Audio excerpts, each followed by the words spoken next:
Oke, salam kopi cinta. Ketemu lagi dengan saya Ade Dame. Eh, Tepat hari ini adalah 14 ya sekarang ya. Sekarang 14 Agustus tahun 2023. Saya mau sedikit cerita. Tuhan pernah mengucapkan janji melalui seorang pendeta yang dimana notabene saya tidak mengenal sama sekali. Pada saat itu eh, saya itu masih down. Downnya begini, papa baru meninggal berapa bulan yang lalu. Itu papa meninggal bulan Oktober. Saya lupa tanggal berapa. Mungkin ada sekitar tanggal 30 Oktoberan tahun 2001. Tahun 2021 papa meninggal. Uh, Lanjut berapa bulan kemudian saya baru dapat kerja. Kerja saya waktu itu zaman dulu SPG terkenalnya itu Photobok ya. Saya kerja di SPG Photobok dan di situ saya masuk sebuah gereja dan kondisi saya jujur pada saat itu saya lagi mabok dan lucunya itu Tuhan manggil saya lagi mabok, aneh. Tapi itulah jalan pemikiran Tuhan ya. Tuhan punya pemikiran sendiri, dia punya rencana sendiri, dia punya mindset sendiri, dia punya alur cerita sendiri. Tapi bagaimana kita mau menerima alur jalan ceritanya Tuhan? Oke, kita lanjut. Saya dipanggil, kamu sini. Sampai 3 kali saya sebel. Kesel banget, ini orang goblok banget nih, dipanggil ke depan kagak mau. Akhirnya pendeta itu saya nunjuk diri saya. Sampai 3 kali saya nunjuk. Cepat kemari. Akhirnya saya saya ke depan tuh.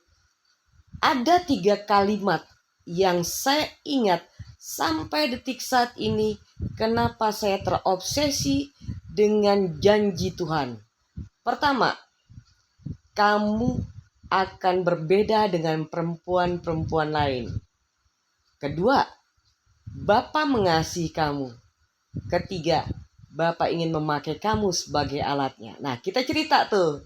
Kita mulai lanjut cerita dengan 3 kalimat itu. Kalimat pertama, saya berbeda dengan perempuan lain. Oke, saya bisa desain, saya bisa foto, saya bisa uh, menulis, saya bisa betulin mesin cuci yang mati, saya bisa betulin kipas angin yang mati. Nah, berlanjut, saya bekerja di suatu tempat, mama sakit, dengan gampang dan seenak jidatnya. Karena mama saya sakit, saya memilih mama saya daripada pekerjaan. Hari ini saya berhenti, mama saya keluar dari rumah sakit, saya diterima kerja di perusahaan lain. Nah, mama saya masuk rumah sakit, saya berhenti kerja, saya diterima kerja tempat lain. Dan itu berulang-ulang kali, seenak jidatnya deh. Bapak mengasihi saya. Oke. Lanjut yang ketiga, ketika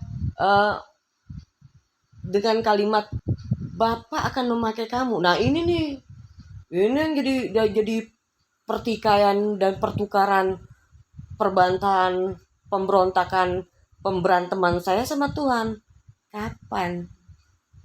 So when? Kapan itu terjadi Tuhan pakai? Tahun 2013 pada tanggal 26 Juli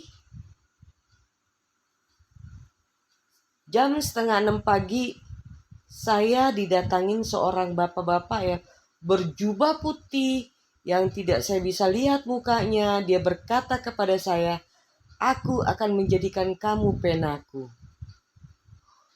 Berulang kali saya berpikir pena itu cuma ballpoint, alat tulis, tidak berpikiran macam-macam.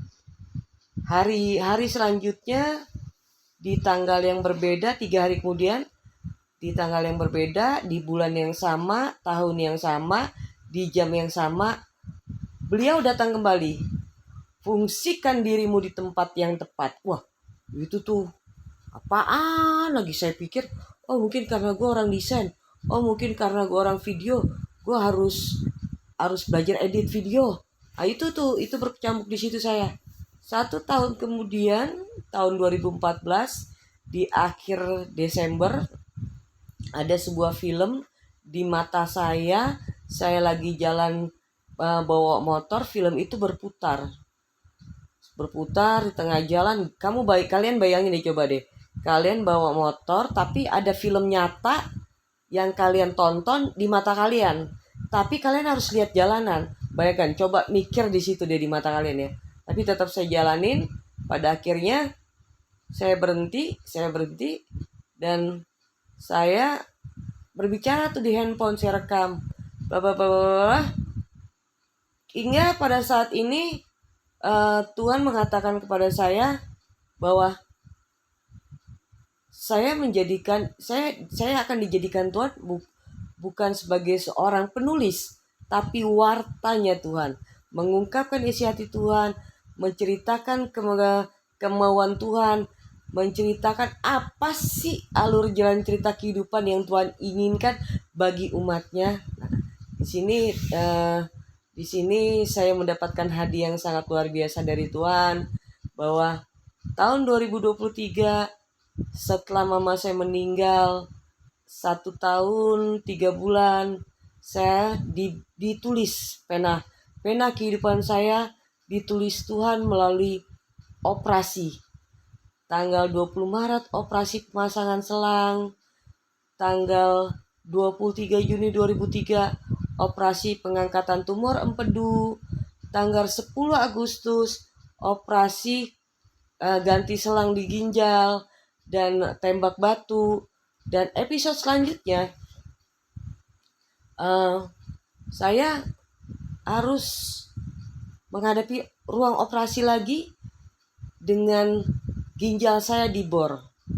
Di sini yang dari cerita pendek saya, ya percaya atau tidak, ketika Tuhan ingin memakai kamu, jangan kamu pikir, wah Tuhan udah janji sama hidup gue, wah Tuhan akan bikin kehidupan gue lebih enak, baik-baik aja.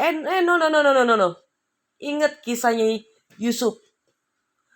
Yusuf terobsesi dengan janji Tuhan. Apa imbasnya? Dia dibuang, dia dimasukin ke penjara, dia ditinggalkan orang-orang yang meminta tolong, minta terjemahan mimpinya, dan itu dilakukan. Dan hasil titik temu yang ia dapatkan pada saat di puncak, bahwa ini loh yang Tuhan mau, membentuk karakter kita gitu. Dan yang kedua lagi, bahwa Tuhan akan menjanjikan kita, karena Tuhan ingin memakai kita, Tuhan ingin membentuk karakter kita lewat apa? Lewat seperti Ayub. Ayub dihantam dengan penyakit seperti saya alamin. Saya orang yang paling saya sayang itu mama dipanggil Tuhan. Setelah mama dipanggil Tuhan, saya dihantam dengan penyakit, dihantam masuk ruang operasi berkali-kali, bertubi-tubi. Dan hasil yang saya dapatkan, Tuhan memberikan hadiah novel saya naik cetak pada tanggal 5 Agustus kemarin.